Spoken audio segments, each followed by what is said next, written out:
America ने Israel को $7 billion से ज्यादा की कीमत के नए हथियार देने का ऐलान किया है। प्रेसिडेंट ट्रंप ने इजराइल को 3000 हेलफायर मिसाइलें जल्द से जल्द भेजने का आदेश दिया है। यह हथियार ट्रंप के गाजा पर कब्जा करने के प्लान में इस्तेमाल हो सकते हैं। उधर अमेरिका के गाजा प्लान पर कई देशों ने युद्ध की धमकी दी है। तुर्की के राष्ट्रपति सीरिया के राष्ट्रपति अहमद अल शरा के साथ खाड़ी में नया वॉर प्लान बना चुके हैं। वहीं प्रधानमंत्री नेतन्याहू ने 23 लाख लोगों को गाजा से निकालने का रूट दुनिया को दिखाया है। ट्रंप के फैसले शॉकिंग होते हैं, दुश्मनों से 100 कदम आगे के होते हैं। जब सब कुछ सही लगने लगता है तब सुपर पावर असली रंग में आता है। खाड़ी के शांत पड़े खंडहर और बियाबान को बारूद से पाटने का नया दौर शुरू हो चुका है।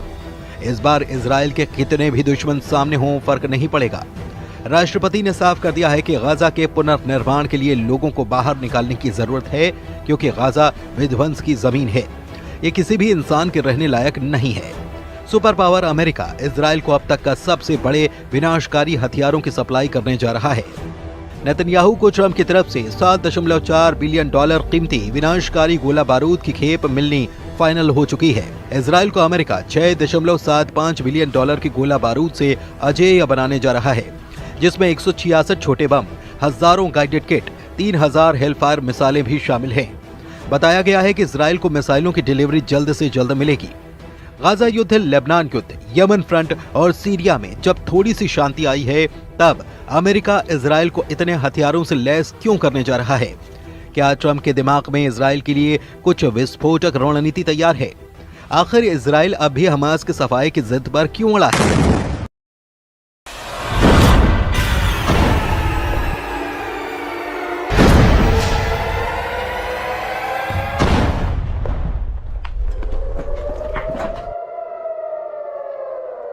नेतन्याहू का मिशन नकबा क्या है? हमास का यह तमाशा फिर से युद्ध भड़काने लगा है। इजराइल के बंधकों की रिहाई को ग्रैंड शो की तरह पेश कर रहे हमास लड़ाकों को इजराइल से जड़ समेत उखाड़ फेंकने का मिशन ऑन कर चुका है। इजराइल की सेना हमास और सभी फिलिस्तीनियों को गाजा से मार भगाने का रोड मैप बना चुकी है। हमास के खात्मे तक इजराइल युद्ध खत्म नहीं करने वाला। जिन्हें शक है वो पीएम नेतन्याहू की नई धमकी को सुन सकते हैं। प्रेसिडेंट ट्रंप और नेतन्याहू ने क्लीन गाजा प्लान पर मुहर लगा दी है।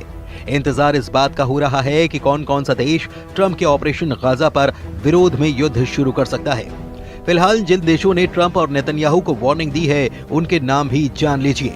इजराइल को युद्ध में बराबर की टक्कर देने की ताकत रखने वाले तुर्की के राष्ट्रपति एर्दोआन ट्रंप के गाजा प्लान के सबसे बड़े विरोधी बन रहे हैं। एर्दोआन की तरह अमेरिका का दोस्त माना जाने वाला सऊदी अरब भी गाजा को खाली न करने के पक्ष में हुंकार भर चुका है। ट्रंप के गाजा प्लान पर जॉर्डन ने नाराजगी जताते हुए इस प्रस्ताव को सिरे से खारिज कर दिया है। मिस्र के राष्ट्रपति अब्दुल फतेह अल सीसी ने कहा कि ट्रंप की योजना अंतर्राष्ट्रीय कानून का एक गंभीर उल्लंघन है। वेस्ट बैंक की सत्ता पर काबिज फिलिस्तीनी अथॉरिटी के नेता महमूद अब्बास ने भी गाजा के लोगों को विस्थापित करने की किसी भी परियोजना की निंदा की है। अमेरिका से सभी मामलों में अलग स्टैंड लेने वाला ईरान भी ट्रंप के गाजा प्लान के खिलाफ मोर्चा खोल चुका है। सऊदी अरब के विदेश मंत्रालय ने साफ किया है कि फिलिस्तीन के मुद्दे पर किंगडम अडिग है। ये स्टैंड किसी बातचीत से नहीं बदलेगा। सऊदी किंगडम फिलिस्तीन की वैधता के उल्लंघन का जोरदार विरोध करता है। इजराइल की फिलिस्तीन पर कब्जे की प्लानिंग और जमीन हड़पने की कोशिश नाकाम कर दी जाएगी। जिधर सऊदी अरब है उधर अरब लीग के 22 देश रहते हैं। जिधर ईरान है उधर शिया बाहुल्य ज्यादातर मुस्लिम देश रहते हैं। खाड़ी मुल्कों ने नए ताकतवर लीडर के तौर पर उभरे कमांडर जुलानी उर्फ अहमद अल शरा तो साफ साफ अपनी मौजूदगी दर्ज करा रहे हैं। तुर्की के राष्ट्रपति से अहमद अल शरा की बातें और मुलाकातों का सिलसिला आगे बढ़ता ही चला जा रहा है। मतलब ये कि गाजा युद्ध की जिस चिंगारी को ट्रंप ने भड़काया है, वो अगर बारूदी बवंडर में तब्दील हुई तो इजराइल के खिलाफ कम से कम 52 देशों की सेना युद्ध में सामने हो जाएगी। ऐसे में सवाल है कि क्या भारी विरोध के बाद ट्रंप बैकफुट पर जा सकते हैं? क्या नेतन्याहू गाजा पर रुख पलट सकते हैं? फिलहाल तो इसके कोई आसार नहीं नजर आते। इजराइल ने ट्रंप की घोषणा के बाद गाजा की सफाई का ड्राफ्ट भी बना लिया है। इजराइल डिफेंस फोर्स ने गाजा खाली कराने का पूरा रूट नेतन्याहू को दिखा दिया है। इजराइल के एक अधिकारी के मुताबिक डोनाल्ड ट्रंप के प्रस्ताव के बाद एक एक्शन प्लान भी तैयार करने का आदेश दिया गया है। और इसके तहत गाजा में रहने वाले लोगों को बाहर निकालने और किसी दूसरी जगह पर भेजने के लिए एक प्लान बनाया जा रहा है। इस दौरान गाजा का पुनर्निर्माण किया जाएगा।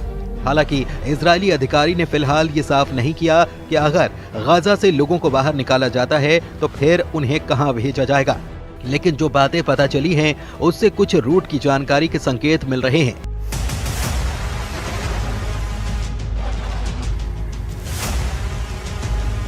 गाजा पट्टी और इजराइल के बीच 5 जमीनी क्रॉसिंग हैं।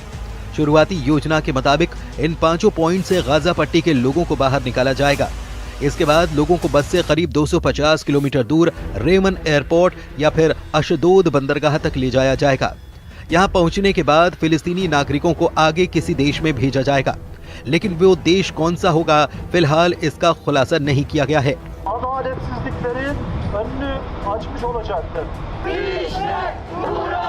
प्रेसिडेंट ट्रंप ने जिन देशों के नाम बताए थे उन्होंने इस पूरे प्लान को गाजा के लिए खौफनाक बता दिया है, यानी कि मिस्र और जॉर्डन गाजा के एक भी आदमी को अपनी जगह नहीं देने वाले।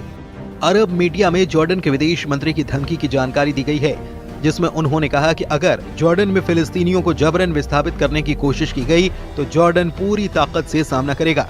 ये जॉर्डन के लिए युद्ध की घोषणा है और हम इसका जवाब देंगे। मतलब जॉर्डन इजराइल से जंग के लिए तैयार है। उधर तुर्की में ट्रंप के गाजा प्लान पर युद्ध का माहौल बनाया जा रहा है। वहीं इस्तांबुल से आई इन तस्वीरों ने नेतन्याहू की टेंशन बढ़ा दी है, जहां बर्फबारी के बीच अमेरिका के दूतावास के बाहर ट्रंप का जमकर विरोध किया गया। एर्दोआन के कट्टर समर्थकों के हुजूम ने पुलिस बैरिकेड्स के सामने खड़े होकर फिलिस्तीनियों के समर्थन में नारेबाजी की। प्रदर्शनकारियों ने ट्रंप और नेतन्याहू के पोस्टर के साथ गाजा पट्टी के हक में आवाज बुलंद की। इससे पहले एर्दोआन और अहमद अल शरा की मीटिंग में भी ट्रंप के गाजा प्लान को लेकर चर्चा हो चुकी है। अल शरा से मीटिंग के बाद एर्दोआन ने अपनी खुशी का इजहार हर मसले पर एक दूसरे के साथ होने के ऐलान के साथ किया। यानी अगर ट्रंप और नेतन्याहू ने फुल प्रूफ तैयारी कर रखी है तो तुर्की और गाजा के हक में आवाज उठा रहे देश भी युद्ध से पीछे नहीं हटने वाले। ऐसे में गाजा का क्या होगा? 23 लाख लोगों का क्या होगा? क्या गाजा फिर से 1948 का नकबा झेलने जा रहा है? फिलहाल गाजा का हर आदमी अपने घर से बाहर है, अपने ही इलाके में शरणार्थी है। गाजा की 23 लाख की आबादी में से 90% लोग विस्थापित हैं। कौन किस हाल में रह रहा है ये तस्वीरें बखूबी बयां कर रही हैं। खान यूनिस के इलाके में हजारों लोग अस्थायी टेंट में रहने के लिए मजबूर हैं। तेज हवाएं और बारिश इन तंबुओं को उखाड़ती हैं, नुकसान पहुंचाती हैं, लेकिन लोग फिर जैसे तैसे मरम्मत करके उन्हीं में रहने के लिए मजबूर हैं। कई बार लोग रात भर नहीं सो पाते। युद्ध विराम के बाद भी बमबारी यहाँ बंद नहीं हुई। भूखमरी और मौसम की मार ने गाजा को मृत्यु लोक में तब्दील कर दिया है। फिर भी लोग अपनी जमीन से बेदखल होने के लिए तैयार नहीं हैं। 77 बरस पहले जैसी तबाही गाजा ने झेली, सब कुछ वैसा ही फिर से होने का खौफ यहाँ पर पसरा हुआ है। अमेरिका का गाजा में बढ़ता दखल कई खाड़ी मुल्कों की तबाही का सबब भी बन सकता है। इजराइल के लिए हर लिहाज से अब माहौल मन मुताबिक है। ट्रंप से व्हाइट हाउस में मीटिंग के बाद नेतन्याहू पूरी तरह कॉन्फिडेंस में लौट आए हैं। अमेरिका से लौटने के बाद नेतन्याहू ट्रंप के प्लान पर जल्द से जल्द अमल करना चाहते हैं।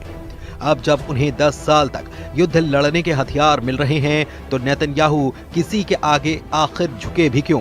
लेकिन तुर्की इस पूरे समीकरण को बिगाड़ने का मादा रखता है। एर्दोआन आर्मी के पास दुनिया के सबसे घातक फाइटर ड्रोन हैं, रूस से मिले एयर डिफेंस सिस्टम हैं और तो और अमेरिका के दिए 100 एटम बम भी तुर्की के पास हैं। तुर्की के पास खाड़ी मुल्कों का नया जंगबाज कमांडर जुलानी भी है। तुर्की ने इजराइल के खिलाफ युद्ध शुरू किया तो फिर अमेरिका को भी खाड़ी में सेना उतारनी पड़ जाएगी और फिर ऐसा बारूदी घमासान होगा जिसका खात्मा परमाणु धमाके के बाद ही मुमकिन हो सकता है।